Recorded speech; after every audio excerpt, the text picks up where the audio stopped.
How to remove the Google search bar from the bottom of your screen on Android? This tutorial shows you how to hide it from your home screen. First, tap and hold on any empty space on your home screen. Tap Home Settings. After that, look for a toggle related to the Google search bar or Google feed. From there, toggle it off. At this point, go back to your home screen to confirm it's no longer showing. In the next step, if you don't see that option, tap and hold on empty space again instead. Once done, find the existing Google search widget on your home screen.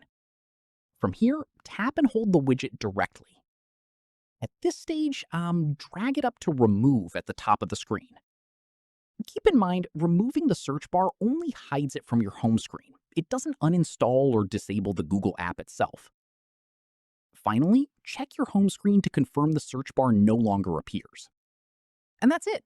If this guide helped you remove the Google search bar from your home screen, give it a like, subscribe for more Android tutorials, and tap the bell icon for updates. See you in the next one.